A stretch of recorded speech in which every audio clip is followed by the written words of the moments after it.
Bom dia, amigo. Estamos juntos aqui mais uma vez, começando o dia buscando na palavra de Deus aquilo que nós temos de instrução prática para a nossa vida. Temos nos deliciado com as riquezas do livro dos Provérbios, com lições maravilhosas para a nossa vida.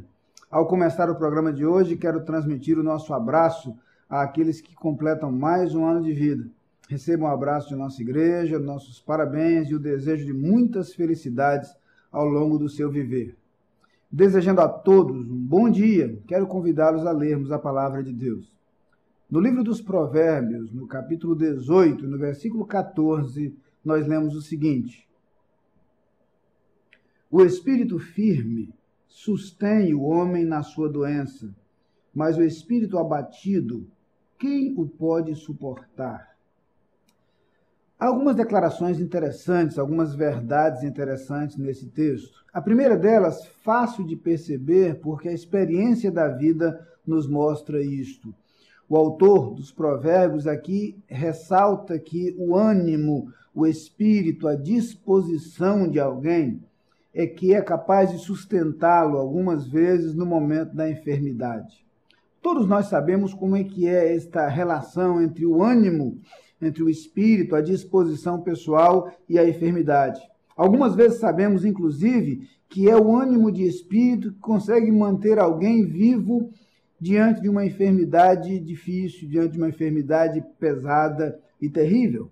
Sabemos que algumas vezes a própria enfermidade abala o nosso ânimo.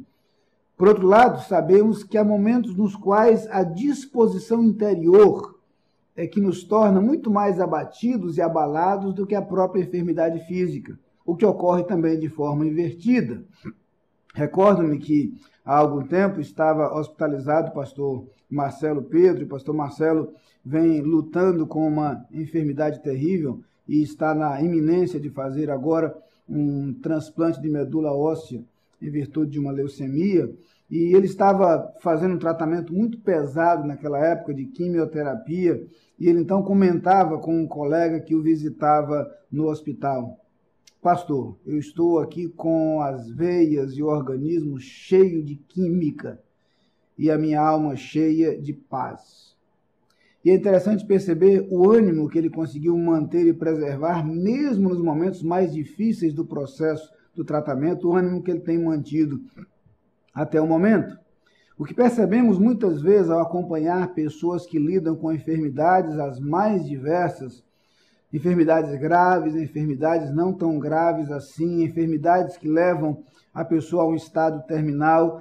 Diferentes tipos de enfermidades podem ser encarados e enfrentados, mas o que percebemos é que o ânimo com que as pessoas lidam com a enfermidade faz uma tremenda diferença.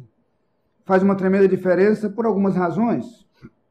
Uma delas é que a disposição interior, o estado emocional, pode provocar um sofrimento ainda maior que a própria enfermidade física, ou pode agravar o sofrimento trazido pela enfermidade. Com um detalhe, muitas vezes, o sofrimento emocional atinge de forma direta as pessoas que nos cercam, as pessoas que nos acompanham no momento de dor. Por outro lado, sabemos que o bem-estar emocional pode fazer diferença quando as dores incomodam e perturbam, e nós podemos buscar alento e buscar ânimo naquilo que está além do nosso organismo. E nos lembramos então das palavras do profeta Jeremias no livro das Lamentações, quando ele diz: quero trazer à memória aquilo que me dá esperança. Algumas vezes tenho tido a oportunidade de acompanhar pessoas que lidam com diferentes tipos e níveis de enfermidades. E é interessante perceber a diferença que faz a disposição de espírito, o ânimo, o estado emocional, o equilíbrio psicológico para lidar com determinadas situações e determinadas dificuldades. Quando a palavra de Deus nos diz que muitas vezes o que mantém o indivíduo, o que o sustém, é o seu ânimo, são suas emoções, é seu estado interior, a experiência confirma isso de forma muito clara. Mas, por outro lado, o texto está dizendo que a alma abatida, o ânimo abatido, a falta dessa disposição e desse equilíbrio emocional pode significar o caminho do fim. E nós conhecemos, inclusive, muitas situações nas quais não há uma enfermidade física grave, ou às vezes até nem mesmo há uma enfermidade física, mas o estado emocional é suficiente para derrubar alguém, é suficiente para deixar alguém num estado de prostração, de entrega. Há quantas vezes encontramos pessoas que estão a ponto de desistir da vida, a ponto de jogar a toalha, porque emocionalmente estão desgastadas, emocionalmente estão em frangalhos. Pessoas que sofrem por dores do passado, sofrem por lembranças negativas, sofrem por amarguras guardadas, sofrem por falta de ânimo diante da vida, por falta de alento diante da vida, sofrem por falta de razão para viver. E é justamente aí que nós entendemos que a prioridade do agir divino em nossas vidas é no nosso interior. E quando ele age em nosso interior, ele transforma o modo como nós vemos a vida e o modo como nós vivemos a vida. E descobrimos que algumas vezes Deus age na transformação de determinadas situações de enfermidade, sim, mas de regra, o agir de Deus é no nosso coração, é no nosso interior. Algumas vezes o nosso ânimo será confirmado pela transformação das circunstâncias externas. Outras vezes o nosso ânimo será necessário para que circunstâncias externas adversas sejam superadas. Algumas vezes Deus agirá eliminando as dificuldades que nos cercam e a enfermidade que nos traz sofrimento. Outras vezes Deus agirá dando-nos ânimo, força e vigor para superar dificuldades, quando não conviver com elas.